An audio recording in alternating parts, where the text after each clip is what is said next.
Purihin po ang Panginoon sa magandang gabi po sa ating lahat, mga minamahal mga kapatid. At once again, today is Friday. Ito po ang ating JCLG Friday Online Bible Study. And this is Pastor June Cortez from San Pablo City, Laguna. So, purihin ang Panginoon. Salamat po sa Diyos. Kita-kits na naman tayo ngayon. At tayo po ay mag-aaral sa salita ng Diyos. Diretso na po tayo. Okay, let's pray, mga minamahal. Heavenly Father, maraming po salamat sa iyo pong banal na presensya sa gabi ito. At minsan pa, mag-aaral po kami ng makapangyarihan salita mo. Let our hearts be filled with the revelation knowledge coming from your words, and our hearts will be filled with faith, because faith comes by hearing, and hearing by the word of the living God.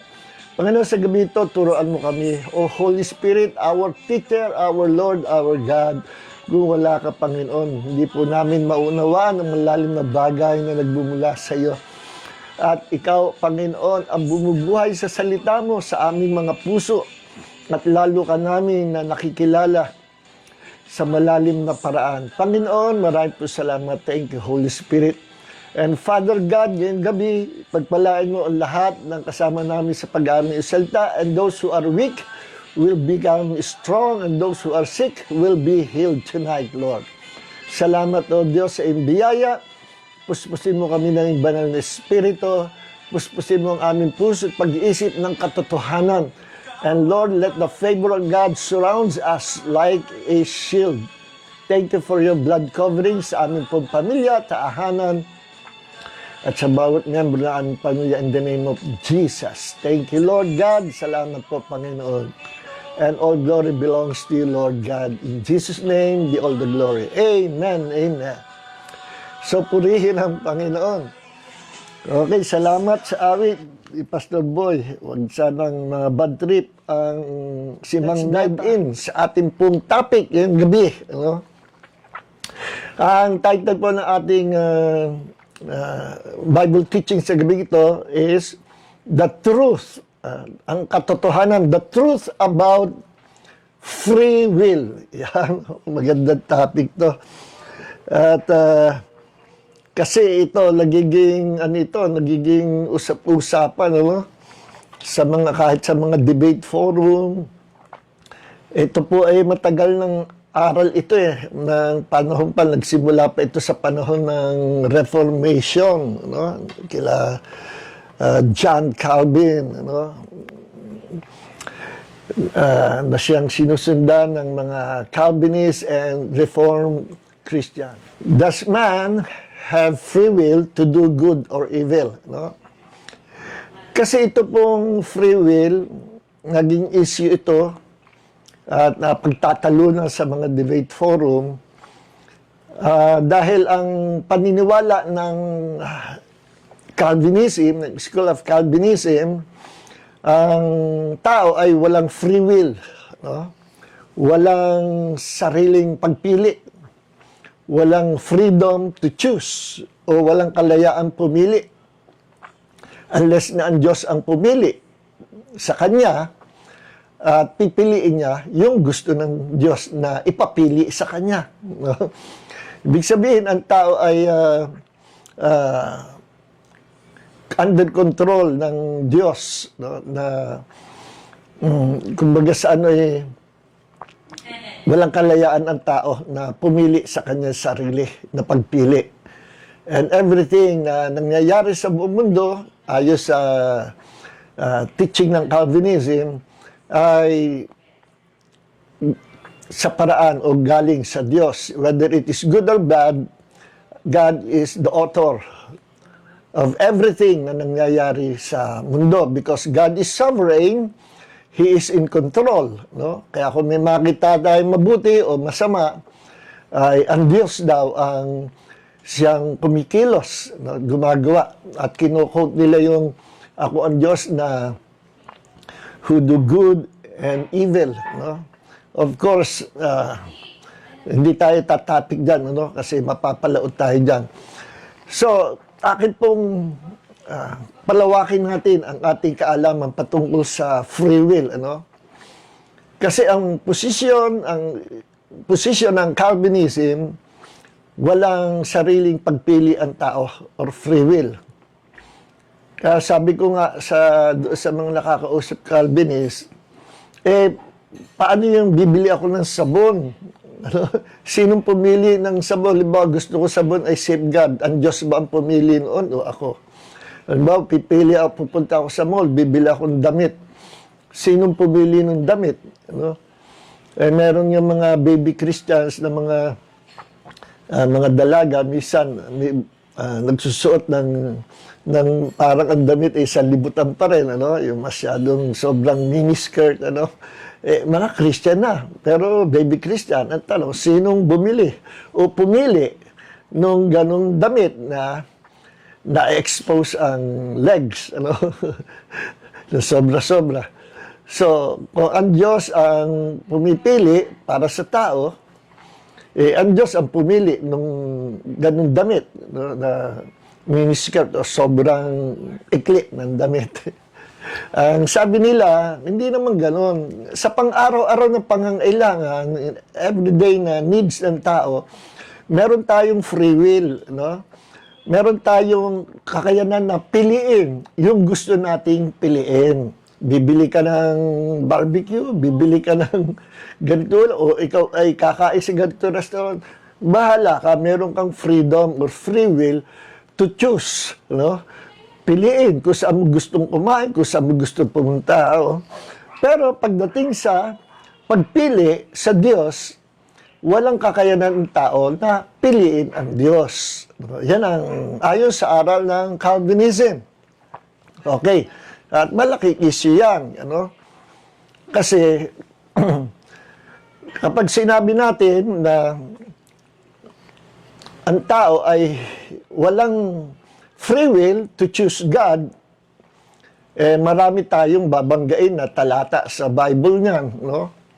So, mga minamahal ng mga kaibigan ko, Calvinist and Reform, may mga kaibigan po kasi ako, hindi, I'm not attacking you, ano, kundi usapang doktrina lang, ano, real talk lang about doctrines. I'm not attacking any Calvinist, ano, or any Reformed Christian, kundi nagkakaroon po tayo ng matalinong pag-aaral patungkol sa doktrina, ano? Kasi hindi natin pwedeng basta pabayaan ito. Kailangan pag-usapan ito. This is a serious matter, a serious doctrine, ano? Na ang tao ay wala raw free will or freedom to choose God unless na napili siya ng Diyos, na lagyan siya ng will na piliin ang Diyos. Ganyan ang usapang Calvinist. No? So, kung ako tatanong nyo, agree po ba ako doon? So, 101% hindi po ako agree. Kasi ang aking paniniwala, ayon sa almost 45 years ko pag-aaral ng salita ng Diyos, sa Bible, pinapakita na napakarami, even hundreds of scriptures na nagsasabi, even thousands of scriptures nagsasabi that man has free will. No?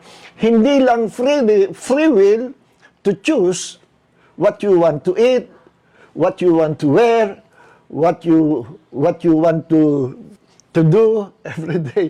Hindi lang yung free will niya, kundi man has free will to choose God or to choose the devil. Yes. At sa simula pa lang, na nilikha ng Diyos ang tao, our first parents, Adam and Eve, pinili na ni Adam and Eve na sila ay humiwalay sa Diyos at sumama kay Satanas. Pinili ni Adam and Eve na paniwalaan ang salita ni Satanas kaysa sa salita ng Diyos na siyang lumikha sa kanila. Yun ay panahon na wala pang kasalanan si Adam and Eve. Wala pa silang corrupt nature, wala pa silang sinful nature or nature of the devil. Pero meron na silang kalayaan na pumili. Yun nga lang, ang pinili nila ay masama. Imagine, malinis sila, walang kasalanan, but still, they chose evil. They chose to rebel against God through disobedience. So doon pa lang makikita natin na ang unang tao ay binigyan ng Diyos ng karapatan, responsibility, and capability to choose what they want to choose. At sa Genesis, mabasa po natin, nung kinausap ng Diyos si Adam, at ang instruction, ang command, pinasa naman niya kay Eve, his wife. Ang sabi ng Diyos, of all the trees in the garden, of all the trees in the garden, pwede kayong kumain. No? Libre. Except for that one tree in the midst of the garden. Ano yung tree na yun na pinagbabawal ng Diyos? The tree of knowledge of good and evil. Sa original na Hebrew, the tree of knowledge of blessings and calamities or curses. The moment na kainin nyo ng tao yung bunga ng tree of knowledge of blessings and curses, papasok sa mundo ang blessing, at the same time, may kasama rin, may kasabay din pagpasok na curse or curses. Kaya nakapasok ang curses sa planet Earth because of the sin of our first parents. Pinili nila ang magkasala. See? So, doon pala makikita natin na totoo naman yung sinasabi ng Calvinism na God is sovereign. I believe that with all my heart. We have a sovereign God. God who is in control sa buong universe. Pero huwag natin kalilimutan, the sovereignty of God gave all mankind the freedom to choose their destiny. The freedom to choose what they want to choose. At yan, yung una example natin, si Adam and Eve. No? Pinili nila yung masama. So kung ang tao hindi binigyan ng Diyos ng ganong karapatan, no? Walang kakayanan ng pagpili si Adam and Eve. Pero bakit ang tao ay may kakayanan pumili? Meron siyang free will. Freedom to choose. Sapagkat binigay yun ng Diyos. At sa simula nung likha ng Diyos, ang tao, ang plano talaga ng Diyos, ay likhain ang tao bilang kanyang partners, children, in His kingdom, na kasamahin niya sa buong eternity, na ang mga anak na ito, tayo, ay magpapahayag ng pag-ibig natin sa Diyos, magpapahayag ng paglilingkod natin sa Diyos, na kusang loob na hindi pinipilit ng Diyos. We can declare, we can say to God, Jesus, I love you, at sarili kong gusto yon, sariling pagpili. Hindi ako kinontrol ng Diyos to say, Jesus, I love you. Kasi kung kokontrol ako ng Diyos, na sabihin, Jesus, I love you, then maya-maya, kokontrol ako ng Diyos, say hallelujah. Hallelujah. Then maya-maya, sasabihin ng Diyos, sabihin mo, sasabihin ng Diyos, I'm controlling you. Say, I will serve you, Lord Jesus, and I will love you with all my heart. I will serve you, Lord, and I will love you, Jesus, with all my heart. Ibig sabihin ko, ano sabihin Diyos, saka ko pala sasabihin. And I am under the control of the hands of God. Ganyan yung paniniwala, no, ng Calvinism. Pero, tutol ako dyan. Kasi man is not a robot. Man is not a puppet na kokontrolin ng Diyos sa kanyang mga strings. Hindi po ganon. Mataas ang pagkakalikha ng Diyos sa tao at sa kataasan ng tao, binigyan ng Diyos ang tao ng responsibility to reign in this planet and to do good in this planet and to manage this planet. Binigyan ng Diyos ang tao ng responsibility and ng freedom to choose kung anong gusto niyang piliin. At yun ang gusto ng Diyos, na makita sa tao na siya ang pinipili ng tao, na siya ang minamahal ng tao. Yes, kayo, kung meron kayong mga anak, anong gusto niyo? Yung anak niyo parang robot, tulala na gano'n. Pipihitin niyo, hihilahin niyo yung isang string, o pipindutin niyo isang button. Pag pinindot mo ito, Daddy, I love you. pindutin ko, Daddy, I love you. Daddy, I love you. Daddy, I love you. Daddy, I love you. Tama na yan. Gusto ko, ito naman. Pindutin ko yung button na ito. Daddy, ang cute-cute mo. Daddy, ang cute-cute mo. I praise you. I praise you. Daddy, ang cute-cute mo. Oops. So much for that. Gusto ko naman itong button na ito. Daddy, pupunta ako sa mall. Gusto ko kasama kita because I love you. Daddy, pupunta ako sa mall. Gusto ko kasama ka because I love you. Ganun ang mangyayari. Kung kukontrolin ng Diyos, tayo, wala tayong free will. But man is not a robot. God created man. Tandaan nyo, Genesis 1, 26 and 27, God created man in His image after His likeness. Ang Diyos merong free will. Ang Diyos merong perfect will. Ang Diyos merong will. God's will. Kung anong gusto niyong gawin, mangyayari. At ganyan din ang ibinigay ng Diyos sa tao bilang nilikha niya na kalarawan ng Diyos. We are not God. But God created us in His image and likeness. Anong mga nakuha natin sa Diyos? His will. His free will. Freedom to choose. Ano pa nakuha natin sa Diyos? His creativity. Hindi nga lang tayo makakalika na universe, pero we got this creative talent, this artistic talent, this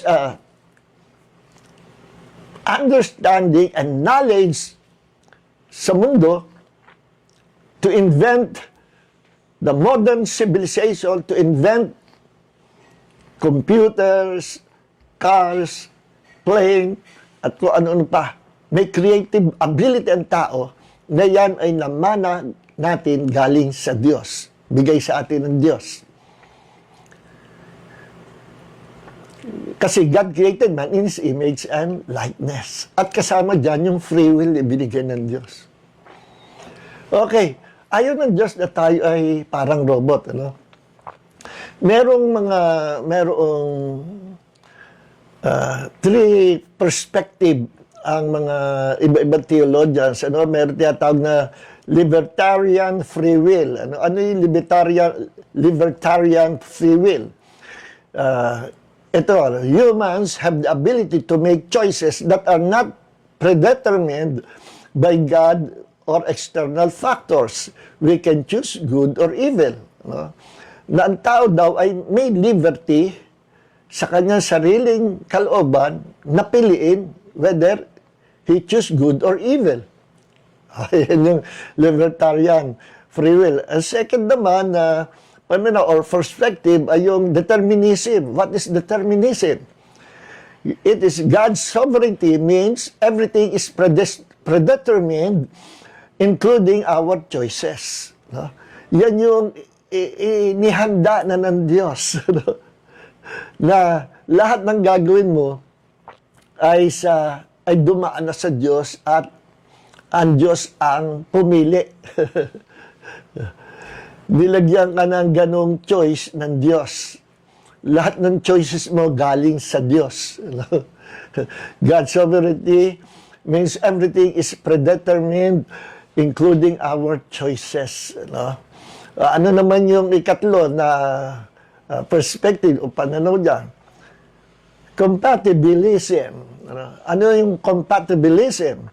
God is sovereign, but humans still make meaningful choices. Yan. Ito naman yung, yes, God is sovereign, but God gave man the responsibility to choose whether it is good or evil.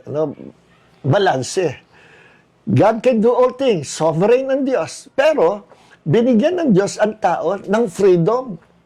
Kung anong gusto niyang gawin. Kung piliin niya ang Diyos o piliin niya si Satanas, hinayaan niya ng Diyos. Ganyan ang nangyari kay Adam and Eve. Nung hinayaan ng Diyos, pinili si Satanas. At gusto ng Diyos, wag natin gayanin yung ginawa ng unang magulang natin. I believe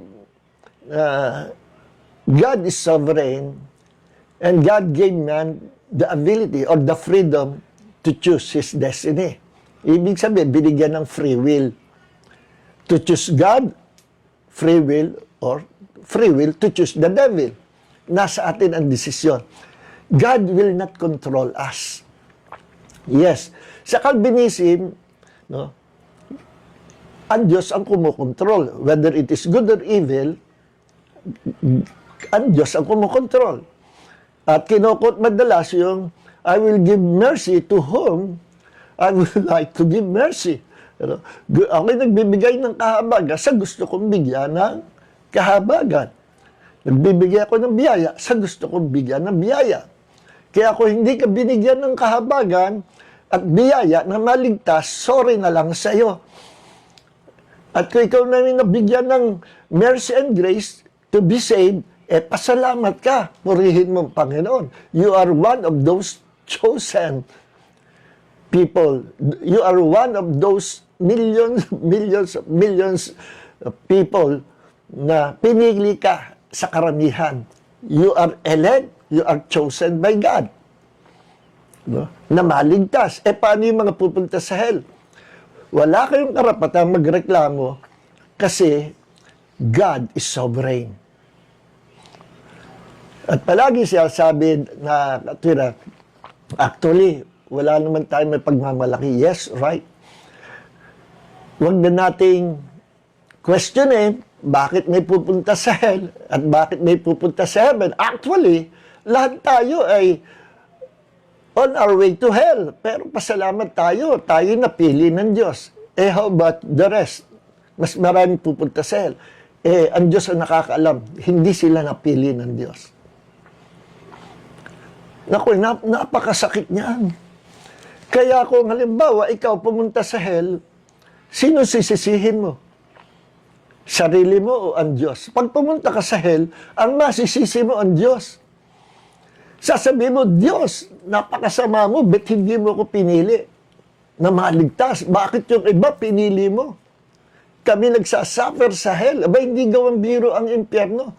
And after hell, sa judgment day, sa great white throne judgment, all people, all souls in hell, including the devil and his demons and fallen angels, will be thrown into the lake of fire na doon mamamalagi ang lahat ng kaluluwa na wala kay Kristo at lahat ng mga demonyo at even the devil will spend their eternity sa lake of fire na buhay ang mga senses pero walang kamatayan.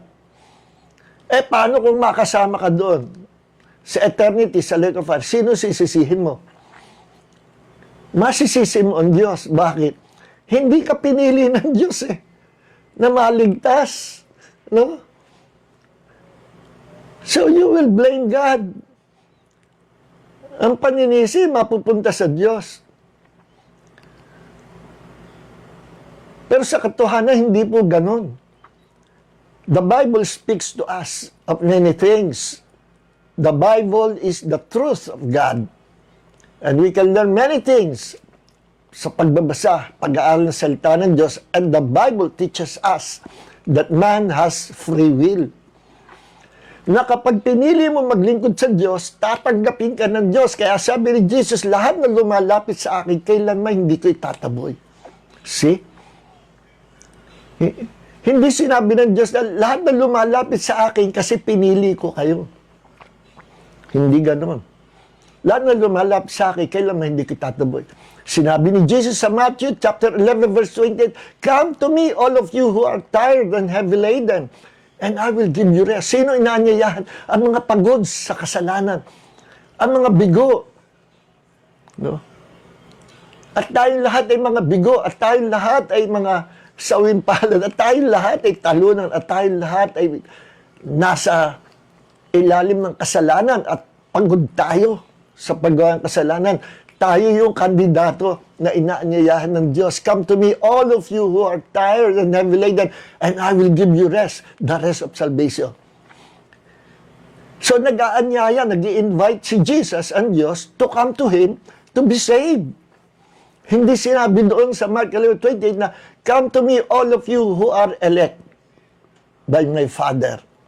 Come to me, all of you who are chosen by God, by my Father, even before the foundation of the world, chosen na kayo, come to me. Hindi ganun ang sabi, come to me, all of you.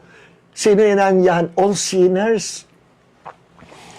John 3:16, whoever believes will be saved. See, whoever means, sa Greek ay pas, P-A-S. Ang meaning ng pas ay everyone, anyone, all mankind, everybody, whole. Yan ang meaning ng pas. Wala pagtatani, lahat, everyone, everybody, anyone, the whole, lahat, all mankind. Yun ang whoever, sa Greek ay pas. Sinabi sa John 3:16, for God so loved the world that He gave His only begotten Son. Yun ang sovereignty of God, nagbigay siya ng tagapagligtas. God is sovereign. And God gave man the responsibility to choose good, not evil. Ulitin natin John 3:16, for God so loved the world that He gave the Savior, His only begotten Son. Yan ang God's part. The sovereignty of God gave the Savior for our sake. And ito naman ang man's part, our responsibility na mag-respond sa ginawa ng Diyos. Ano responsibility natin? Whoever believes, ang sino man, hindi sinabing, the elect will not perish. The elect will have eternal life. Hindi sinabi, kundi whoever, kahit sinong makasalanan, kapag lumapit, tinanggap, nanampalataya kay Jesus, will have eternal life. Walang tinatangi.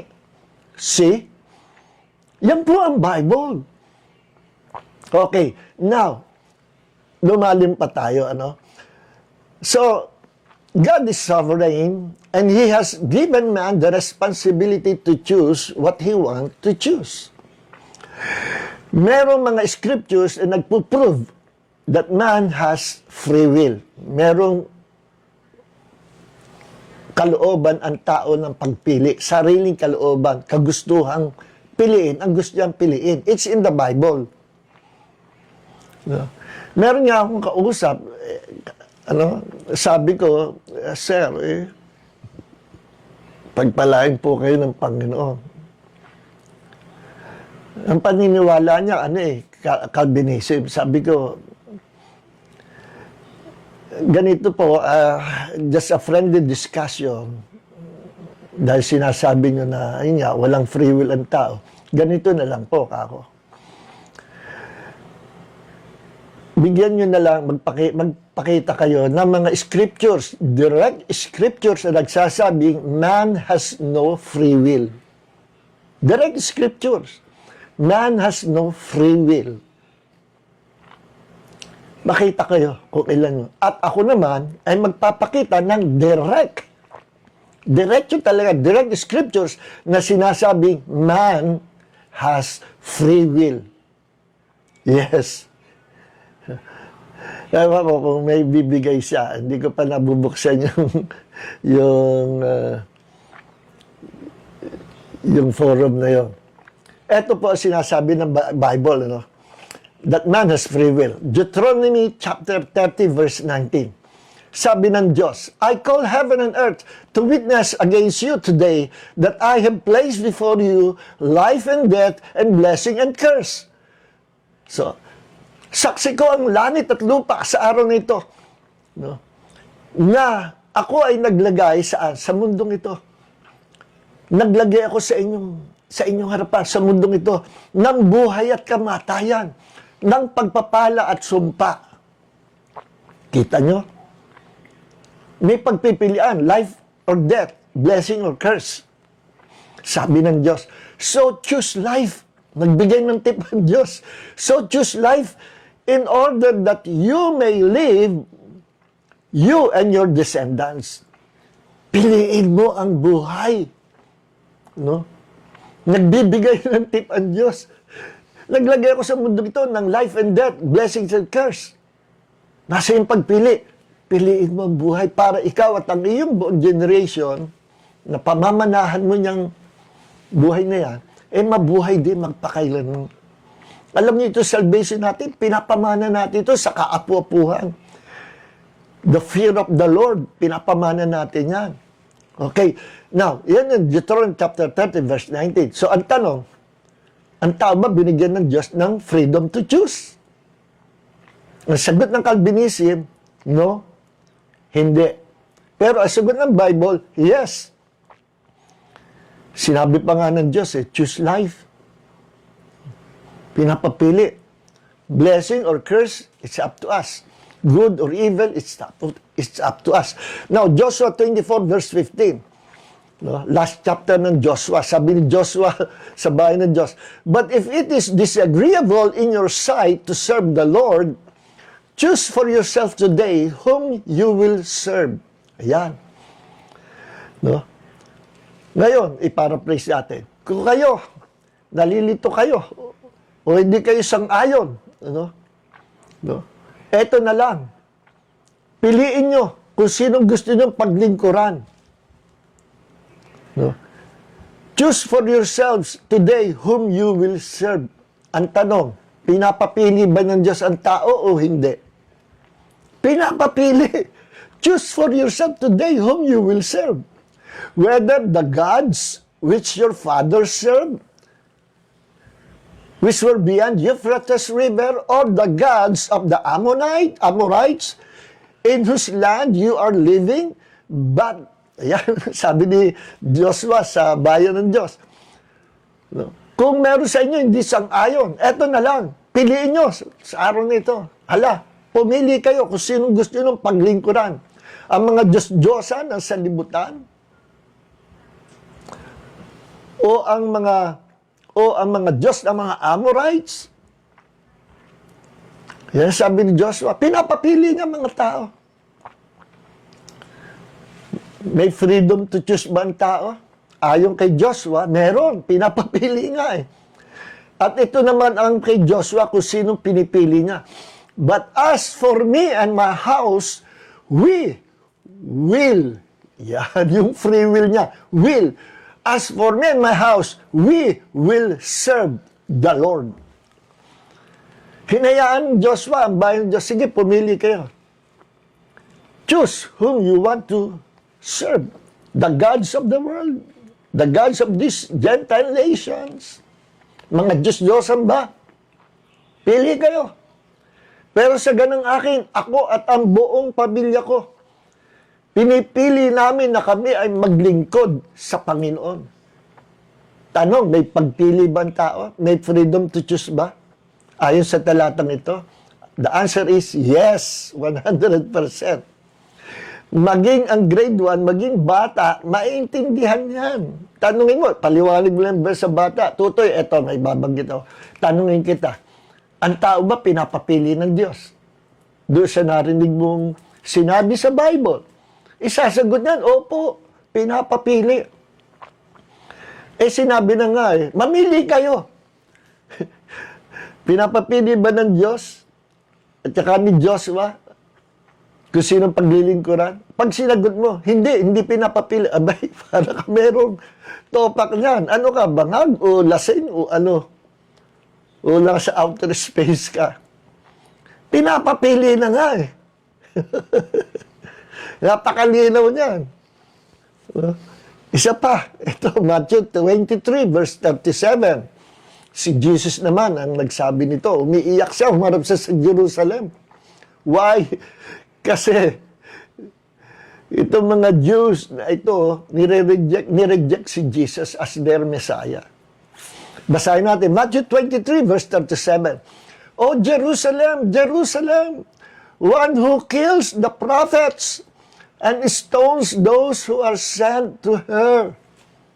How often I wanted to gather your children together, as a hen gathers her chicks under her wings. Tagalogin natin, paraphrase natin, umiiyak si Jesus, oh Jerusalem, Jerusalem, kayo na pumatay sa maraming propeta ng Diyos. Kayo na bumato sa kanila, na isinugo ng Diyos. Ilang beses ko kayo na ninais, na ilapit, kupkupin ko.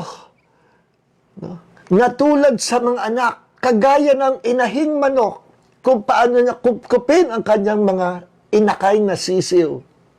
Sa ilalim ng kanyang mga pakpak ay ingatan sila. Yan sabi, may kadugtong.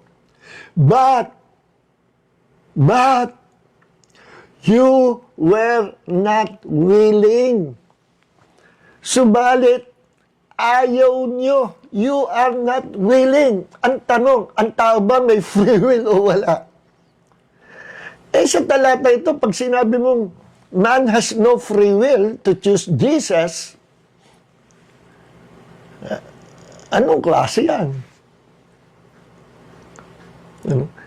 Anong klase yan? Nabasa mo na, maliwanag na, nireject nila si Jesus, sinabi ni Jesus, ilang beses ko kayong ninais na kupkupin, but you were not willing. Pero ayaw nyo. Ang tanong, may free will ba ang tao? Natanggapin at tanggihan si Jesus? Yes. Ginamit nga nila yung free will na na hindi tanggapi si Jesus. Mas gusto nila na rejectin si Jesus as their Messiah. Yan naging problem. Kaya na under the curse ng ilang panahon.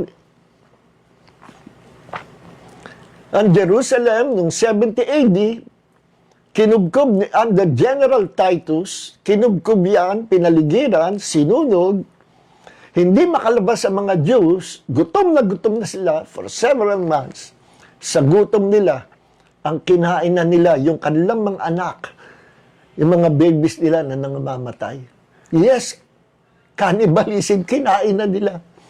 Sa sobrang gutom, mamamatay sa gutom. Hindi sila makalabas. Napapaligiran sila ng mga Roman soldiers under General Titus, 70 AD. Yun ang naging bunga ng rejection nila kay Jesus. They ripped the curse. See? But you were not willing. So kung ang Diyos ay kinontrol sila, kinokontrol ko kayo na huwag niyong tanggapin ang aking anak.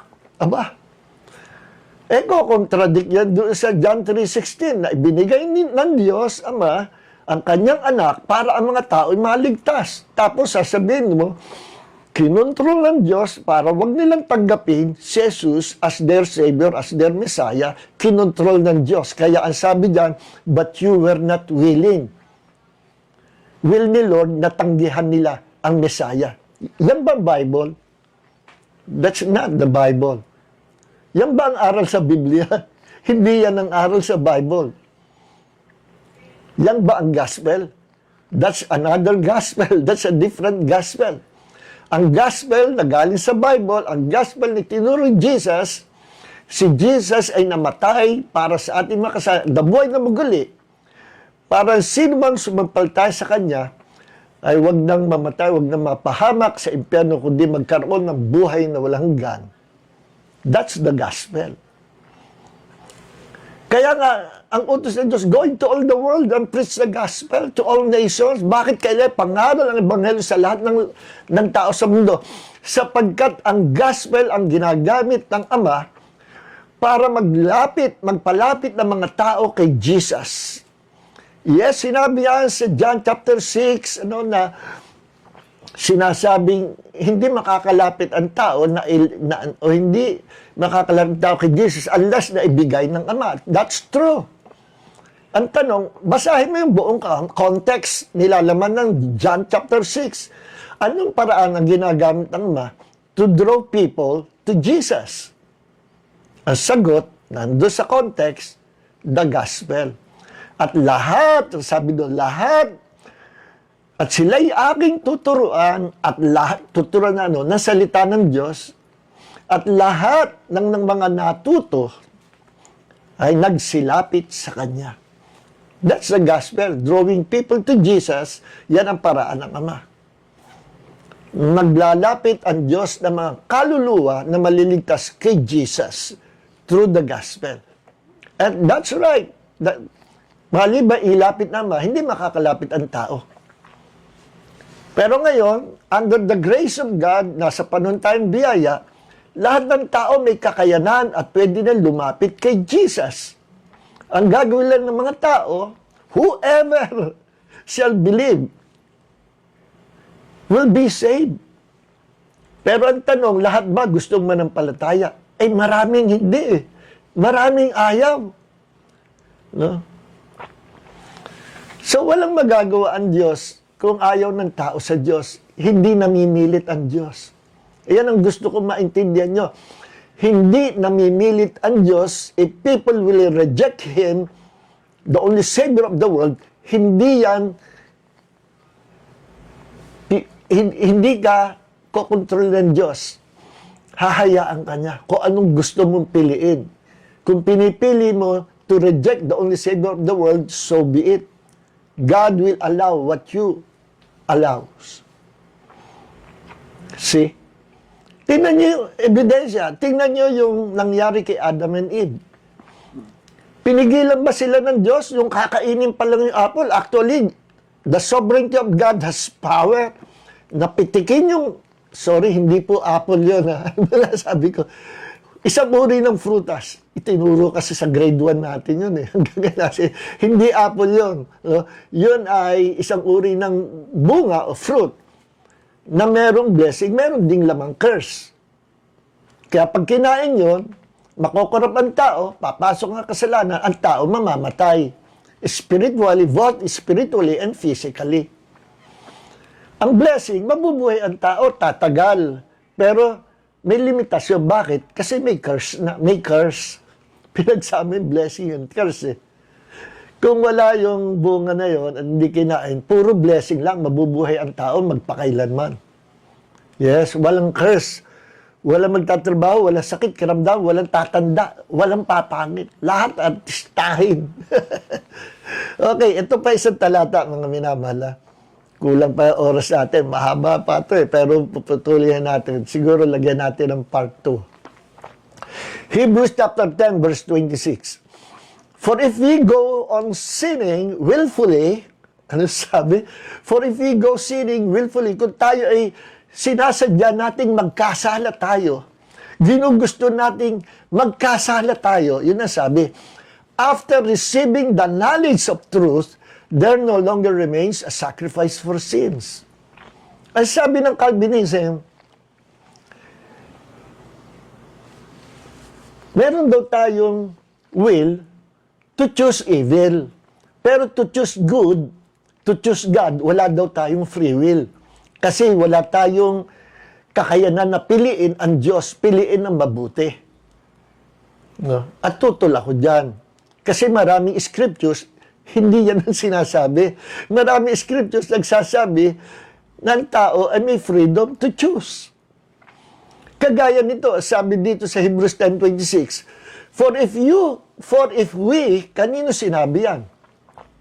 Sa mga Kristiyano na sinabi yan. Mga Christians yan. Sinasabi sa Hebrews 10:26, sa mga Kristiyano, hindi yan sa mga unbelievers, hindi yan sa mga sinners, sa church sinasabi yan. For if we go on sinning willfully, ginugusto mo talaga magpatuloy sa paggawa ng kasalanan. So, ang tanong, ang tao ba mayroong free will? Yes. Sinabi, if we go on sinning willfully after receiving the knowledge. So, mga Kristiyano yan. Knowledge of the Word of God. Knowledge of the truth.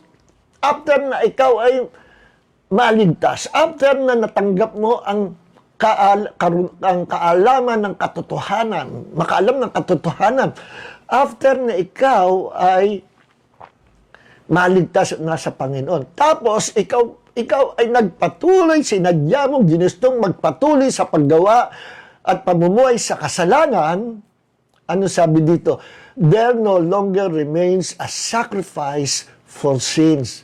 Wala nang nakalaan pang sakripisyo. May isa lang sakripisyo, si Jesus. At ang context nito, as sabi, kung paano ang mga Old Testament people ay pinarusahan ng Diyos matapos sila magkasala. Gaano pa kaya tayo under the New Testament? Hindi wawalang bahalain ng Diyos. kung tayo mamumuhay sa kasalanan. Whether we are children of God or not, darating ang judgment, ang parusa ng Diyos. Sapagkat ang Diyos hindi konsentidor. God is holy. At ang sino man magkasala, kahit pa ikay anak ng Diyos, hindi ka kukonsintihin ng Diyos.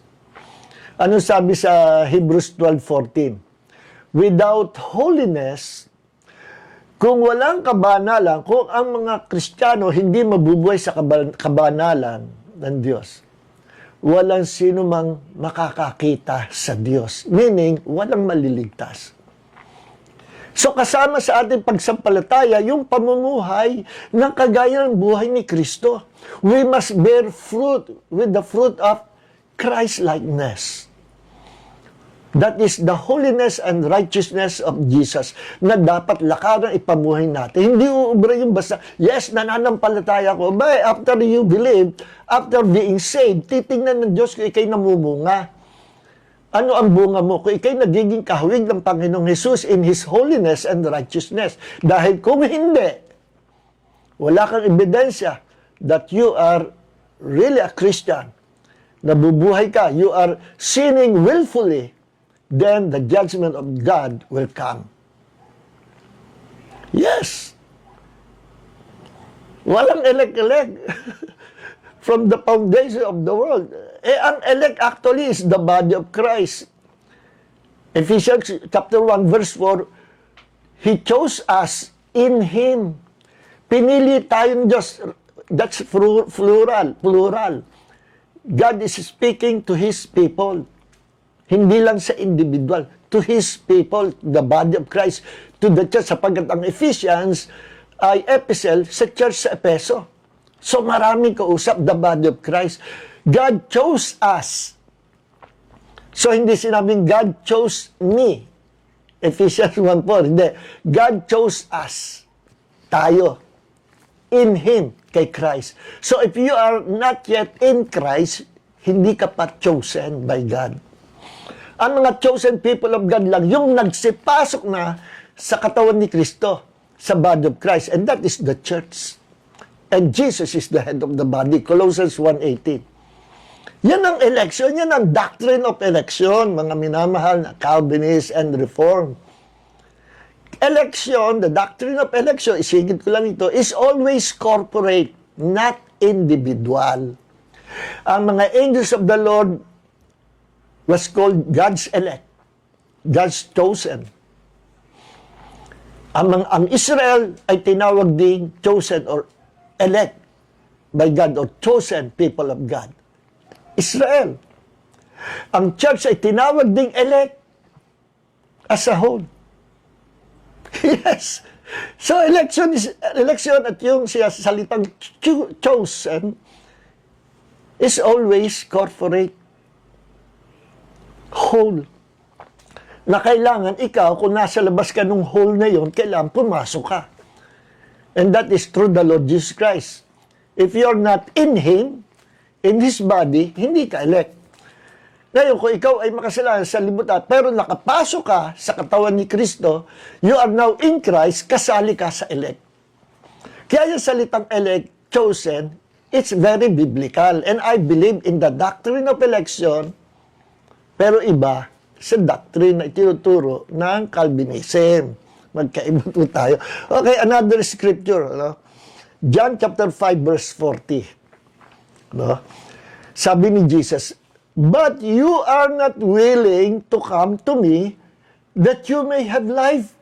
Kita nyo, sabi niya sa mga Diyos, pero ayaw niyong lumapit sa akin para kayo magkaroon ng buhay na walang hanggan. God is inviting those people to come to Him. Pero sadyang ayaw nilang lumapit para magkaroon silang buhay na walang hanggan. So ang tanong, meron bang freedom to choose ang mga tao na kinakausap dito? Yes! In fact, ginagamit nilang free will nila not to come to Jesus. Kaya sinabi sila, but you are not willing to come to me. Kita nyo, yung ayaw lumapit kay Jesus, kinontrol ba ni Jesus? Ginabitan ba niya ng power? Ayaw nyo lumapit sa akin. Pues, eto ang bagay sa inyo. Biglang lumapit yung mga tao kay Jesus under the power of God because Jesus is sovereign. He is God. They are all under the control of the sovereign God. Nagsilapit nga kahit ayaw nila. And that's not the Bible. Ang Bible, hindi pinipilit ng Diyos ang ayaw. Kita nyo nga, nireject si Jesus ng Jerusalem. Umiiyak pa si Jesus. You are not willing. Dito na naman sa John chapter 5 verse 40. But you are not willing to come to me that you may have life. Kita nyo, linaw. Okay, Isaiah chapter 1 verse 19 and 20. If you are willing and obedient, kung kayo ay susunod, if you are willing, kung gusto ninyo, kung pipiliin nyo, at kayo'y susunod sa akin, sabi ng Diyos, you will eat the best of the land. But if you refuse and rebel, you will be devoured by the sword, for the mouth of the Lord has spoken. Ngayon, ang sinasabi dito, ang Diyos ang nagsalita. Ang sabi ganito, kung inyong loloobin, gugustuhin, at kayo'y susunod sa akin, kakainin nyo ang mabubuting bagay ng lupain, meaning, I will bless you. Pero, kung inyong tatanggihan, at kayo'y magiging rebelde sa akin, kayo ay mga mamatay sa espada. Yan ang sabi ng bibig ng Panginoon sa kanyang sinalita. See? Ang tanong, may free will ba ang tao to obey and disobey God? Meron. May free will ba ang tao to disobey God? Yes, meron. May free will ba ang tao at incapable ba ang tao? O may free will ba ang tao? At capable ba ang tao to choose God, to choose Jesus? Yes. Yes, at inaasahan ng Panginoon na siya ang pipiliin ng tao. Yes. Ang Diyos ang lahat ng kumilos, nag-isip, nagplano ng salvation. Walang na-contribute ang tao sa kaliligtas ng lahat ng tao. Lahat ang Diyos ang tumarbaho. Ang proseso, ang Diyos ang nagsimula at tumapos. Mission accomplished. Jesus died on the cross and He was resurrected after 3 days at umakit sa langit, umupo sa kanan ng Ama. Now, everyone, all mankind, pwede na lumapit sa Diyos at maging tagapagmana ng kaharian ng Diyos. Pero may kondisyon. Whoever, ang sino man sa inyong sumampalataya, will inherit the kingdom of God. So may free will ba ang tao? Yes. Napakalino niyan. Maging sa pagbibigay ng Diyos ng blessing. Man can choose to do evil, man can choose to do good, man can choose the devil, kagaya ginawa ni Adam and Eve, and man can choose Jesus. Yes. No? Sa simula, itinuro na yan ng Panginoon. Deuteronomy 30, verse 19. No? Choose what you want to choose, blessing or curse, life or death. Choose what you want to choose. Okay. Malachi chapter 3, verse 7. From the days of your fathers, you have turned away from my statutes and have not kept them. Return to me, and I will return to you, says the Lord of armies. But you say, how shall we return? Tingnan niyo ito, ang ganda nito. Mula sa mga araw na yon ng inyong mga magulang, kayo'y nagsitaligod na sa aking mga kautusan. At hindi nyo iningatan ang mga yaon. Ngayon, sabi ng Panginoon, panawagan ng Diyos, return to me. Nag-i-invite ang Diyos. Return to me, ang bait ng Panginoon natin. Return to me, and I will return to you. See? Magsilapit kayo sa akin at ako'y lalapit sa inyo. Ano sabi ng James chapter 4 verse 8? Draw near to God and God will draw near to you. Laging may God's part, laging may man's part. Huwag niyo kalilimutan yan, mga Calvinist friend. There is always God's part and man's part. Napakagandang pakinggan ng aral nyo na lahat ang Diyos ang kumilos. Without God, without His grace, wala tayong may kukontribute. How dare you na sabihin mo na may na-contribute ka, na meron kang part sa salvation, na meron kang ginawa. Wala tayong ginawa. Lahat gumawa ay ang Diyos. Very religious, as sarap pakinggan, but not biblical. Sapagkat ang Bible nagtuturo, nagsasabi, merong God's part, His sovereignty, and merong man's part, our responsibility to choose. See? Kaya sabi ng Panginoon, return to me and I will return to you. Malakay 3:7. At sa James chapter 4 verse 8, draw near to God and He will draw near to you. Lumapit ka sa Diyos at yung Diyos lalapit sa iyo. Ang tanong, sa mga talatang yan, sa Malakay 3:7, return to me and I will return to you. At sa James chapter 4 verse 8, draw near to God and He will draw near to you. Ang tanong na ito, may bahagi ba ang tao na pinagagawa ang Diyos? O wala? Puro ang Diyos lang. Sa dalawang talata yan, James chapter 4 verse 8 at saka Malakay 3:7, return to me and I will return to you. Draw near to God and God will draw near to you. Meron ba pinagagawa ang Diyos sa tao? Ang sagot, absolutely meron. Ang alin? Lumapit ka sa Diyos at ang Diyos lalapit sa iyo. Bumalik ka sa Kanya at babalik siya sa iyo. May iniutos ba ang Diyos? May ine-expect ba ang Diyos sa tao? Responsible ba ang tao? Yes. You can choose what you want to choose. You can choose to return to God or to reject Him. You can choose to draw near to God or to turn your back from God. The choice is yours.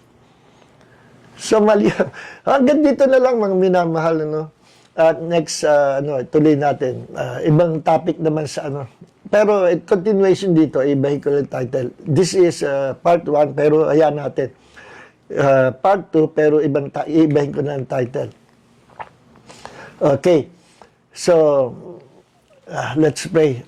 So, ginawa ko po itong paksa na ito kasi isesend ko rin ito sa mga Calvinist friends natin. Please, kung meron kayong mga kaibigan, Calvinists or Reformed Christians, share this video. It's about time na ating akayin sila sa tamang doktrina. And all glory belongs to Jesus. Heavenly Father, maraming po salamat sa gabi ito sa iyo pong pagtuturo sa bawat sa amin. Dalangin po namin na sa halip na ma-offend ang mga Calvinist friends namin ay mabuksan ng kanilang mga puso at pag-iisip sa mga katotohanan ito na ito po hindi nanggaling sa akin at narinig nila, Panginoon, na lahat ng ito ay galing sa Biblia, galing sa mga scriptures na na-present ko po sa kanila, Panginoon. The scriptures, the Bible will interpret itself. Hindi ako nagbigay ng interpretasyon, kundi mismo ang salita mo. Bless your words, Lord, sa kanilang mga puso.